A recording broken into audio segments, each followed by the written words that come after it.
alternative is to agree with occupation and agree with existence of a separatist regime on almost 20% of our international recognized territory, that's not something we can agree with.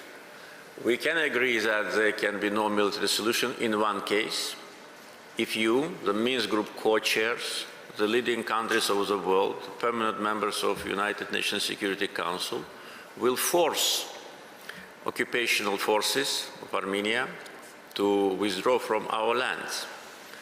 You, who yourself adopted 4 United Nations Security Council resolutions which demanded immediate and unconditional withdrawal of Armenian troops from Azerbaijani territories, you should provide implementation of these resolutions, otherwise the conflict will never be resolved. Unfortunately, all our attempts to find a peaceful solution to the conflict failed, and the reason I already explained. So the resolution of the conflict by military political means actually demonstrates that in order to achieve peace, sometimes you have to use military option. And that's what is happening now. Now we are closer to peace with Armenia than ever before. Never in the history of independence of the Southern Caucasus, the peace was not as close as today. And this is a result of Second Karabakh War.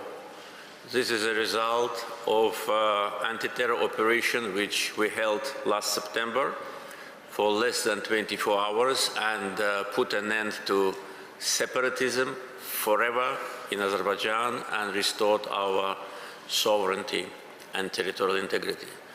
That's why when I say that what happened here in Azerbaijan during the last 3-4 years is not the issue of local character. It has a lot of already positive implications on the situation not only in the Southern Caucasus. I think it can be used as a pattern to resolve conflicts which seem to be unresolvable, but first of all, of course, with the prevalence of international law. International law norms were on our side. Azerbaijan was a subject of illegal occupation and ethnic cleansing and genocide. All these are well-known historical facts. And we restored justice and international law ourselves. No one helped us, we did it ourselves. And we demonstrated strong political will and also our potential, because strong political will without strong military capability and unity of the people will not lead to success. So a combination of all factors, our economic development, our financial capability, our defense capability, training of our military personnel, active and proactive foreign policy when all the leading international organizations like United Nations, OSCE, Non-Aligned Movement, Islamic Cooperation Organization, and others fully supported Azerbaijan's position on the issue of territorial integrity. Was it possible to avoid military solution? Yes. And yesterday we discussed broadly with the members of board, and I a little bit opened the curtain of insights. There was a chance to reach an agreement in 2018 when there was a change of government in Armenia, and we got assurances from a new Armenian government that they will behave in line with international law and territories will be returned.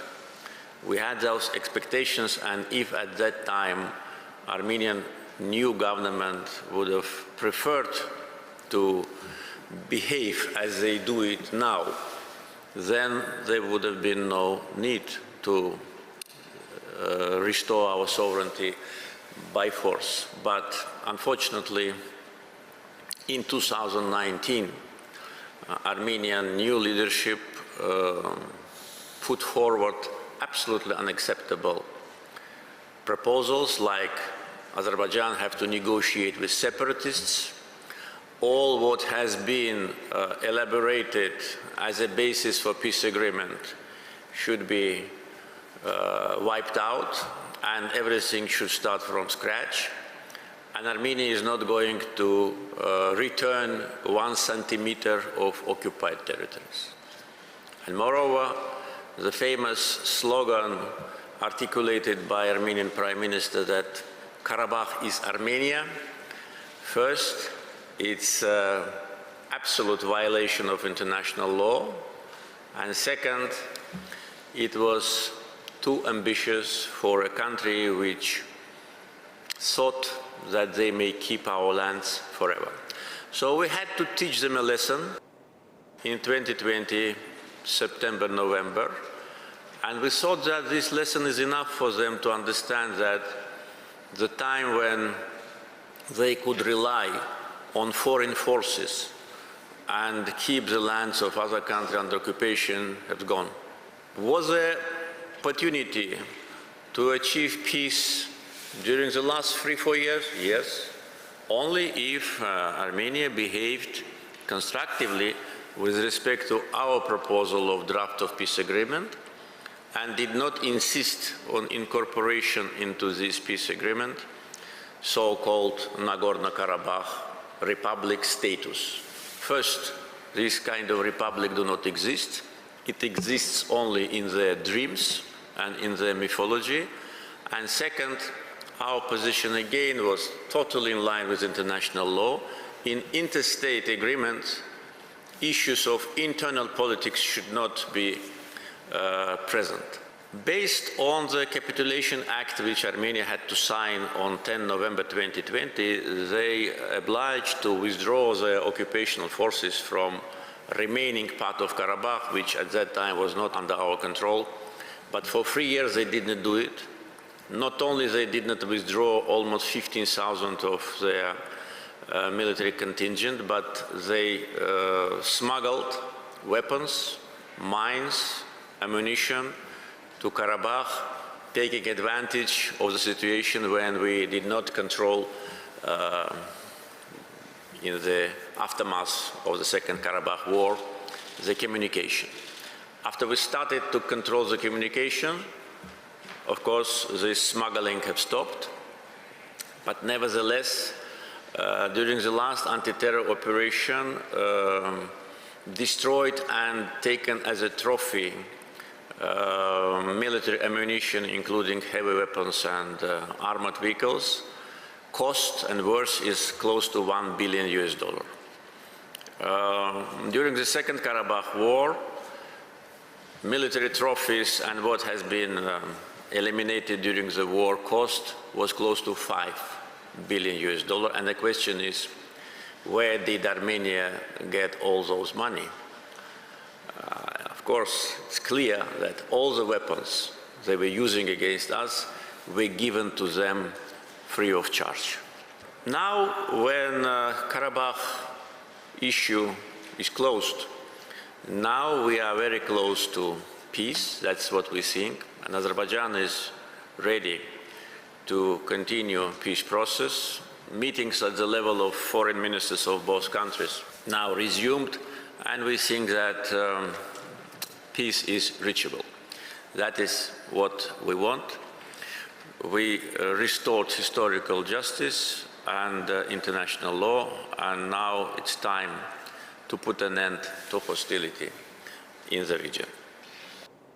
One issue which I also want to draw your attention to is international reaction to our anti-terror operation, which was absolutely adequate in majority cases. International community in public statements, different countries and international organizations, and also in our behind the doors communication expressed full understanding with what we have done, what we had to do, and understanding that there have been two red lines which Armenia crossed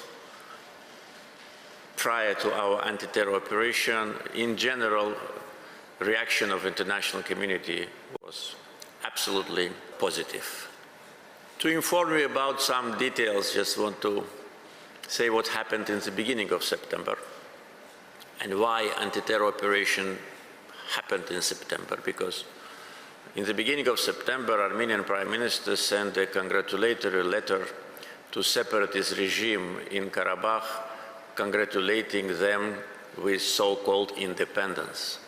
And that was a big surprise and bad surprise for us, because the same Prime Minister of Armenia publicly recognized Azerbaijan's territorial integrity in 2022 at the meeting in Prague, and several times reiterated that Armenia has no territorial claims to Azerbaijan. And then what was that congratulation about? That was a congratulation to separatists, and that was a violation of Azerbaijan's sovereignty, an absolutely unacceptable and contradictory gesture. And then on the 9th of September, so-called Nagorno-Karabakh Republic, which again exists only in the dreams of some people, held so-called presidential elections, and that was another red line. So this was actually the final triggers which led to anti-terror operation, which lasted several hours, and after 23 hours, separatists surrendered. There were no casualties among civilians, and as soon as separatists surrendered, we stopped operation, and that was actually the end of the story.